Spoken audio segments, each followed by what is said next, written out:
안녕하십니까. 에버캠텍이라는 저희들은 화학 소재 기업입니다. 화학 소재 기업이고요. 오늘 제가 여러분들께 좀 말씀드릴 내용은 여러 가지 이제 뭐 내용물에 필요한 뭐 물성이 있죠. 포장재가 가져야 되는 거.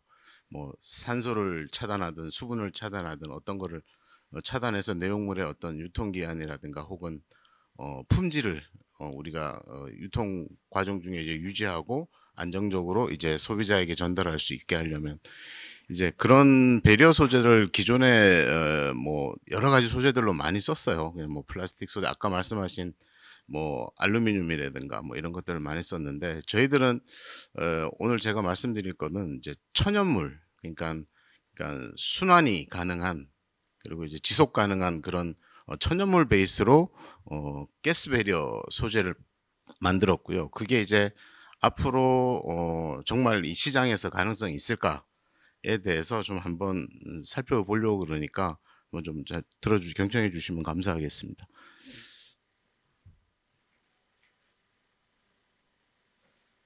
오늘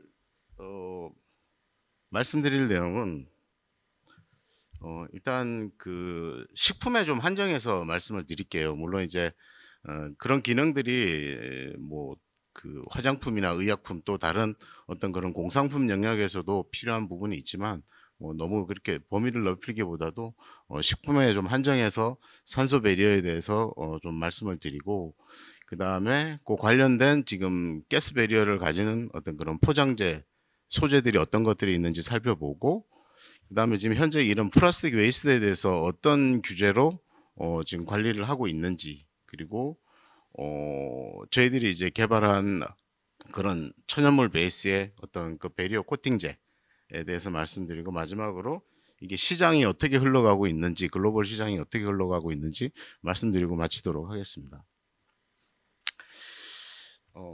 식품에 있어서 이제 그 식품이 그 소비 기한을 이제 단축시키고, 그 다음에 내용물의 어떤 가식성을 떨어뜨리는 그런 요인들은 많이 있죠. 실제로 보면은 산소나 수분이나 아니면 여러 가지 온도, 그 다음에 이제 외부에서 들어오는 빛, 뭐 이런 거에 의해서 안에 이제 내용물의 어떤 호기성 미생물이 성장하고, 그래서 그걸로 인해서 발생하는 어떤 이추의 문제, 이미, 그 다음에 혹은 어떤 색깔의 변화, 그 다음에 향의 손실, 이런 것들이 많이 있는데, 그래서 이런 내용물 자체의 어떤 그 안정적인 그 품질의 유지를 위해서는 반드시 이 포장재가 여러 가지 차단성 기능을 갖춰줘야 하는 부분이 있습니다. 물론 내용물에 따라서 그게 이제 변하는 어떤 기작이나 이런 것들은 좀 다르겠지만 기본적으로 그런 특성들을 좀 가져야 되는 부분들이 있습니다. 그래서 산소 배리어가 매우 중요한 어떤 기능 중에 하나가 되는 거죠. 보시는 바와 같이 그 가스 배리어를 이제 포함해서 포장재의 어떤 차단성 특성을 주는 거는 여러 가지 방법들이 있습니다. 이제 뭐 웻 코팅하는 방식이 있고, 증착을 하는 방식이 있고, 그 다음에 이제 익스트루전 코팅을 하는 방식이 있고, 그 다음에 그 재질 자체가 갖는 어떤 배리어를 이용하는 부분들이 있습니다. 그래서 뭐 가장 대표적으로 산소와 수분은 뭐 저런 그 플라스틱 기반의 소재들이라든가 아니면 금속 기반의 소재들, 또 그런 금속 기반의 소재들이나 아니면 무기 소재들을 증착해서 표면에 얇은 막을 입히는 방법, 그리고 뭐 여러 가지 생분해 소재나 아니면 플라스틱을 열로 압출을 해서 표면에 어떤 기능성을 보유하는 뭐 그런 특성들을 가지고 있고, 그 다음에 기본적으로 EVH나 나일론 같이 이제 그 재질 자체가 가지고 있는 배리어 특성을 활용해서 합재하는 라미네이션 하는 방식으로 해서 포장재를, 다층 포장재를 만들어서 내부에 어떤 포장재의 그 내부에 있는 내용물의 어떤 소비 기한이라든가 이런 거를 확보하는 그런 방식들이 많이 사용이 되고 있습니다. 뭐 여기에 이제 다양하게 뭐 천연 소재 기반으로 하는 거, 화학 소재 기반, 그 다음에 어떤 그런 무기 금속 소재들 기반으로 하는 것들이 있고요. 그래서 기본적으로 이런 배리어 소재가 요구하는 거는 식품에서는 좀 과할 수는 있는데, 한 1cc 미만의 어떤 기본적인 산소 배리어 특성을 가지고 있는 게 일반적입니다. 그리고 어떤 투명한 특성을 가지고 있어야 어떤 내용물의 상태를 충분히 확인을 할 수 있기 때문에 그런 투명한 특성을 요구하는 것들이 많이 있기 때문에 대부분의 소재들은 거기에 맞춰서 좀 개발이 되어 있고 또 활용을 하고 있는 그런 상황입니다. 그래서 보시는 것처럼 식품이 요구하는 배리어 특성은 그렇게 높질 않아요. 근데 실질적으로 저희들이 이 소재를 개발을 해서 기업에게 제안을 하게 되면은 굉장히 낮은 수준의 배리어 특성을 원해요. 뭐 기본적으로 어떤 때는 뭐 10의 마이너스 1, 2승 단위까지 요구하는 데도 있기 때문에 그런 부분에 대해서는 이제 포장재 자체를 좀 합리화하고 그런 것들이 결국 이제 비용이랑 다 연계가 되기 때문에 그런 부분들을 좀 조정하는 필요는 있는 걸로 좀 생각은 하고 있습니다. 근데 이때 식품이다 보니까 뭐 유통 중에 어떤 특정한 사고가 터지면 안 되기 때문에 담당자나 혹은 기업 입장에서는 그거를 바꾸고 또 모험을 하기가 좀 쉽지 않은 상황인 거는 좀 이해를 하고 있습니다. 예. 보시는 것처럼 우리 잘 아시는 즉석밥 같은 경우는 EVOH 소재가 산소 배리어 특성을 위해서 들어가고요. 그래서 저 즉석밥이 한 6개월 정도 상온 유통이 가능한 이유도 바로 들어가 있는 EVOH의 어떤 가스 배리어 특성 때문에 그런 부분들이 있고요. 또 뭐 이런 이제 견과류 같은 경우는 안에 증착, 알루미늄 증착이나 이런 방법들이 들어가고 그 다음에 아까 앞서 이제 발표하신 최재형 대표님이 승화에서 발표하신 내용 중에 이런 컵 제품들 이제 PP 용기 자체가 가지고 있는 어떤 그 산소 투과율이 높기 때문에 그런 것들을 막아주기 위한 여러 가지 배려 소재들이 적용이 되고 있는데 최근에는 뭐 이런 알루미늄 기반의 소재들은 쓰지는 않고요. 이제 PVH나 아니면 그런 소재들을 이용해서 배려 특성을 가지는 그런 제품들이 많이 지금 출시가 되고 있습니다. 그리고 뭐 예전에 이제 PVDC 수축 필름을 많이 쓰던 것들을 이제 EVOH 공합출 필름을 통해서 그 유해한 그 소재들을 이제 제거하는 뭐 그런 기술들, 그다음에 이제 MA 포장에 들어가는 이제 그 리드 필름 혹은 용기에 EVOH 소재를 써가지고 가스를 차단하는 뭐 이런 식품 포장에 있어서 다양한 그런 소재들이 사용이 되는데, 근데 이제 좀 보시면 아시겠지만 이런 EVOH라든가 뭐 PVDC는 안전성의 문제도 있고, 그 다음에 이런 것들이 사실 알루미늄이나 이런 소재들이 사실 재활용을 하는 데는 좀 어려워요. 굳이 하자고 들자면 할 수는 있겠지만 이게 어떤 경제적인 논리로 재활용을 통해서 어떤 포장재를 다시 사용한다라는 건 사실은 좀 어려운 얘기죠. 특히 이제 뭐 레트로트 파우치 같은 경우는 알루미늄이 뭐 7에서 9마이크론 정도 두껍게 들어가는데 이건 그냥 폐기물로 이제 소각해서 버리는 수밖에 없는 상황이고, 또 전체적으로 우리나라에서 지금 연포장재 같은 경우는 거의 다 소각에 의해서 이제 좀 처리를 하고 있는 상황입니다. 근데 이제 뒤에서 설명드리겠지만 앞으로 우리가 예측되는 그런 상황에서는 그런 부분들까지 좀 개선을 하지 않으면 지금 수출이 가장 우리한테는 중요한 부분이기 때문에 그런 부분에 있어서 굉장히 큰 새로운 또 무역 장벽으로 작용할 수 있는 상황이 도래할 수 있습니다. 그럼 뒤에서 좀 설명을 드리겠습니다. 기본적으로 국가별로 이 재활용을 포장재 플라스틱 폐기물에 대해서 다양한 정책들을 가지고 있고요. 뭐 그 국가가 가지고 있는 여러 가지 뭐 국토의 넓이라든가 그런 상황, 그다음에 그런 거에 따라서 좀 달라지기는 하는데, 기본적으로 뭐 중국이나 미국 같이 어떤 영토가 넓고 또 어떤 그 매립에 대한 이슈가 크지 않은 그런 국가들 같은 경우에는 아무래도 어떤 생분해 정책을 많이 가져갔던 건 사실입니다. 근데 최근에는 좀 많은 변화의 기류가 있기는 하죠. 그리고 유럽이나 일본이나 한국 같은 경우에는 좀 극도로 그런 부분들은 좀 지향을 하고 있고, 재활용을 통해서 자원을 순환시키는 방법들이 이제 가장 합리적인 방법으로 인식이 되고 있고, 따라서 이제 뭐 전체적으로 나오는 기준을 보면 한 2030년까지는 포장재 재활용률을 70% 이상 이제 달성하는 걸로 이제 그렇게 좀 정책의 방향을 잡아가고 있는 상황입니다.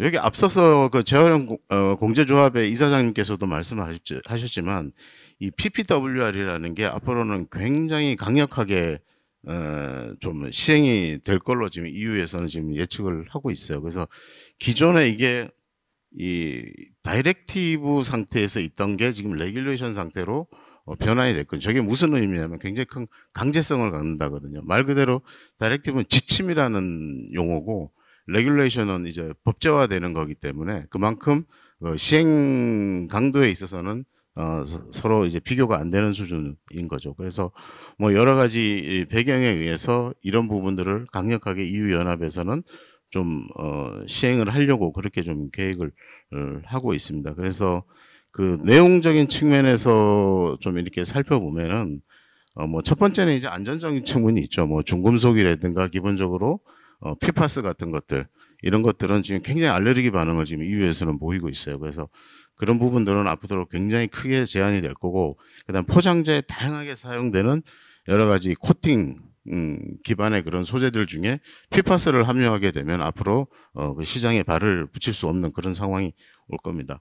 또 한 가지는 이제 그 포장재 자체 재활용성하고 그다음에 아까 계속 이제 이슈가 됐던 이제 재활용 원료 사용 자체가 의무화되는 부분들이 있죠. 그래서 거기에 관련된 내용들을 쭉 지금 정리가 되어 있고요. 그 다음에 뭐 제가 오늘 좀 이제 핵심적으로 말씀드린 부분들은 이제 30년부터 모든 포장재는 재활용이 되도록 설계가 돼야 된다. EU에서는. 그래서 그걸 아까 우리나라 EPR의 이제 재활용 등급 기준처럼 A에서 C 등급으로 분류를 해서 특정 뭐 페널티를 부여한다거나 혹은 아예 원천적으로 사용을 금지하는 그런 기준들이 지금 마련이 되고 있습니다. 물론 이제 아직 페널티 기준이라든가 그런 재활용 등급을 나누기 위한 어떤 세부적인 레귤레이션을 지금 현재 작업을 하고 있는 중이기 때문에 본격적으로 시행되는 시기는 아마 내년 연말쯤으로 지금 생각을 하고 있습니다. 어떻게 보면은 이런 것들을 쭉 살펴보면 결국 우리나라 EPR 규정 자체가 굉장히 선진화됐다고 볼 수가 있어요. 어떻게 보면 이 EU 규정도 그거를 이제 많이 따라가고 있는 상황으로 좀 뭐 제 개인적으로는 좀 느끼고 있는 상황입니다. 그래서 요게 이제 지금 현재 그 레귤레이션 안에 들어있는 그 A에서 C 등급으로 좀 구하고 연도별로 어떤 제재가 가해질지를 지금 보고 있는데, 기본적으로 30년부터는 이제 등급 없는 포장재 자체는 이제 사용이 금지가 되고요. 그 다음에 더 나가서 38년 이후에는 이 C 등급, 70% 자체도 그냥 사용 금지하는 그런 규제로 이제 진행이 될 그런 계획을 가지고 있는 거고요. 그럼 이런 것들이 이제 앞으로 우리나라 어떤 그런 수출 기업이라든가 아니면 국내 패키징 산업에 어떤 영향을 줄 건가, 그리고 우리는 어떤 대응을 해야 될까, 이거를 이제 조금 제가 좀 자료를 통해서 검색을 해서 정리를 해봤고요. 지금 우리나라가 식품 쪽에 이제 가공식품을 수출하는 규모가 굉장히 많습니다. 상대적으로 최근에 이제 K푸드 열풍 때문에 해외에서 뭐 요즘은 아시겠지만 유럽 연합의 뭐 독일이나 어떤 그런 선진국의 마트에 가도 한국의 뭐 불닭라면 정도, 그 신라면 정도 보는 게 그렇게 어려운 일이 아닙니다. 그 마트의 매대에 진열이 되어 있어요. 그래서 그만큼 수출 시장이 굉장히 커졌고, 그 다음에 우리나라 탑 10 그 식품 수출 기업 중에 조 단위가 넘어가는 회사들이 꽤 많이 있습니다. 그래서 그런 부분 때문에 이런 포장재 자체를 PPWR의 어떤 그 기준에 맞추지 않게 되면은 국내 그런 수출 기업들이 상당한 영향을 받을 걸로 생각이 되고, 제가 이제 뭐 개인적인 어떤 친분으로 인해서 인터뷰를 하게 되면은 기업들이 그렇게 얘기를 합니다. 자기들은 지금 이걸 준비를 하고 있고 2028년, 2030년이 되기 전까지는 그들이 원하는 어떤 재활용성이 높은 거, 결국 이제 단일 재질이나 종이 포장재 혹은 생분해 소재로 포장재 자체를 이제 변경하여서 이제 개발하고 적용하는데 지금 사활을 걸고 있는 상황입니다. 그래서 그런 부분들이 굉장히 업계에서는 좀 심각하게 이제 체감이 되고 있는 상황이죠. 물론 이제 이걸 하게 되면은 여러 가지 이제 비용 증가 부분들이 있죠.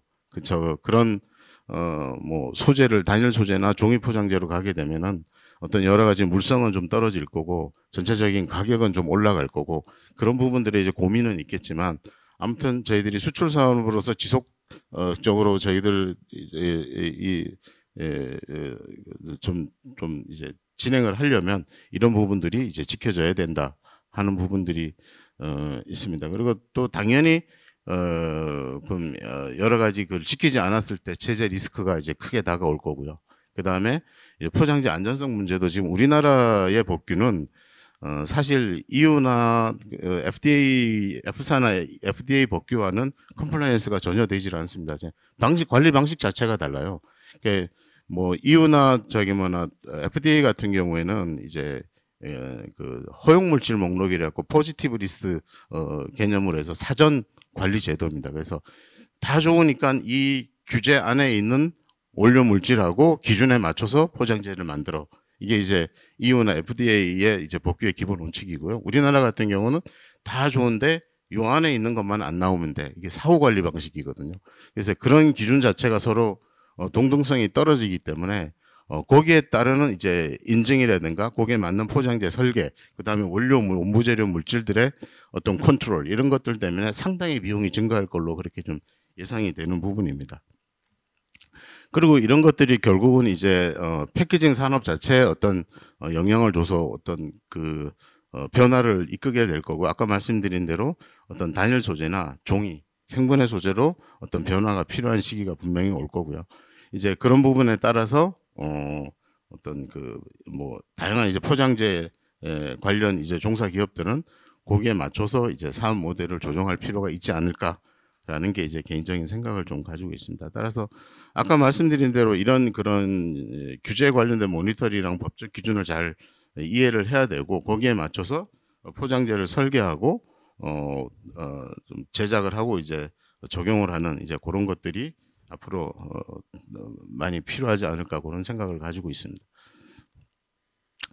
요거는 아까 잠깐 보여드린 요거랑 이제 좀 유사한 개념인데 조금 우리나라 법규 같은 경우는 이제 먼저 선행돼서 좀 시행을 고민을 하고 시행을 하기는 했지만 사실 이게 시행 측면에서 강제력 측면에서 보면은 EU 규정이랑은 조금 온도차가 좀 있을 것 같다는 생각이 듭니다. 그래서 예를 들어 재활용 어려움 등급이라 그러면은 저게 이제 EPR 분담금이 한 20% 정도 이제 할증이 되는 걸로 그렇게 페널티를 부여를 하고 있는데 저게 이제 계속 심사 평가를 통해서 유예를 해주는 그런 것들이 아예 쓰지 못하게 하는 게 아니라 계속 유예를 하고 페널티 분담금을 할증을 해서 이제 지속적으로 사용할 수 있게 계속 연장을 해주는 뭐 그런 부분들도 좀 있기 때문에 이런 것들도 앞으로 조금은 뭐 규제 측면에서는 좀 강화를 해야 되지 않을까 뭐 그런 생각입니다. 예. 그래서 저희들이 이제 하고 있는 일들은 이러한 어떤 그런 상황에 맞춰 가지고 천연물 특히 보시는 바와 같이 그 식물성 혹은 동물성 원료에서 이제 추출한 그런 뭐 단백질이라든가 혹은 키토산이라는 셀룰로즈 뭐 그런 소재들을 활용해서 배리어 코팅액을 만들어 가지고 포장재 자체의 어떤 재활용성을 향상시키는 그런 게 이제 저희들의 이제 핵심 사업 방향입니다. 물론 이제 다양한 원료가 있겠지만 현실적으로 저희들이 지금 검토를 해봤을 때 저희들은 수계, 그러니까 유기계가 아니라 수성 코팅액을 만드는 회사이기 때문에 그런 부분에 있어서 코팅액으로 가공 가능한 것들은 여기 안에서 지금 굉장히 후보군들이 많고 그리고 이제 몇 가지는 찾아서 사업화를 했고 이제 그런 부분들을 잠깐 이제 말씀을 드리겠습니다. 그래서 이런 코팅 리소스로 사용할 수 있는 거는 뭐 단백질, 전분, 키토산 여러 가지가 있고요. 일단 이런 천연 물질들은 이제 그 화학 구조 안에 이제 OH기가 풍부히 있기 때문에 이제 그런 부분들을 활용해서 배리어 특성을 이제 만들 수가 있습니다. 물론 단점도 있어요. OH기가 많으면 결국은 수분에 좀 취약한 문제가 있기 때문에 그런 부분들을 이제 극복하는 게 기술력의 핵심이 될 것 같습니다. 그리고 이런 생분해 플라스틱들도 이제 그런 액상화하거나 아니면은 아까 말씀드린 그런 이제 압출 코팅 방식으로 해서 어떤 포장재의 기능성을 부여할 수 있는 방법은 있습니다. 근데 뭐 PGA 같은 경우는 아까 저기 가격이 좀 너무 비싸고요.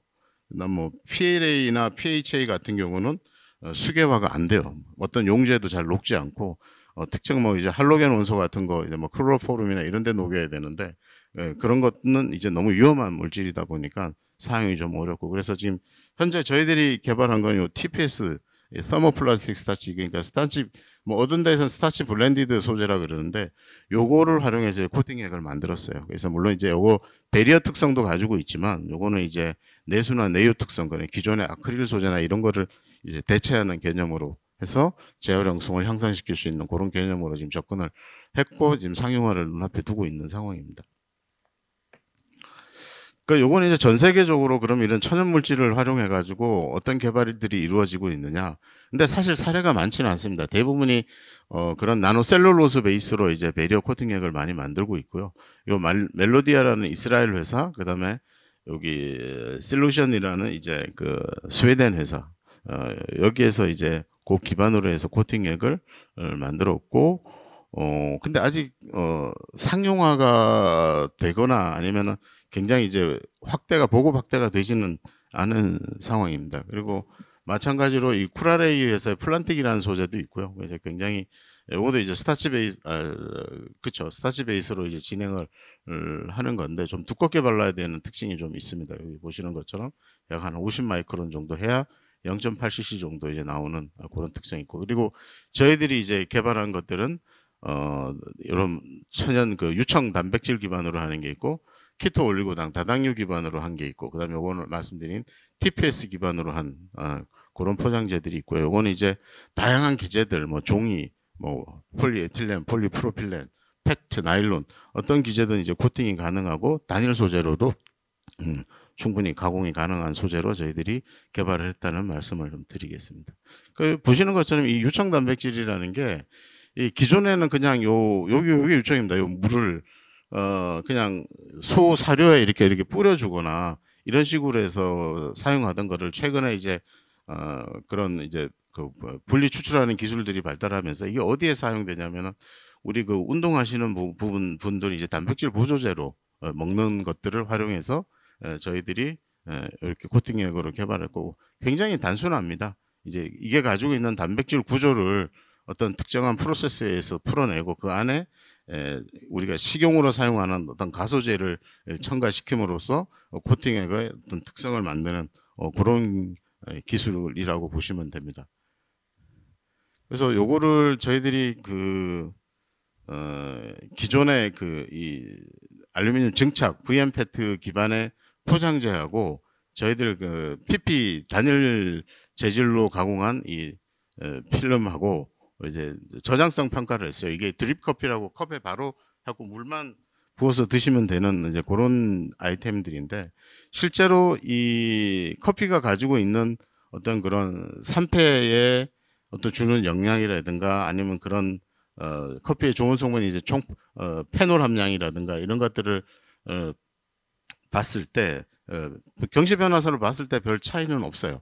그래서 그만큼 아까 서두에도 말씀드렸지만 포장재에 대한 기후가 좀 큰 게 국내에 좀 현실이고, 이런 부분들을 저희들이 지금 깨고 들어가는데 굉장히 좀 국내에서는 시장 자체가 좀 어려운 특성이 있습니다. 그래서 지금 현재는 유럽연합이나 동남아 중심으로 좀 상대적으로 그게 이해도가 높은 국가를 중심으로 지금 사업성을 논의하고 있습니다. 실제로 글로벌 기업하고. 그래서 그런 상황이라고 말씀을 드리겠습니다.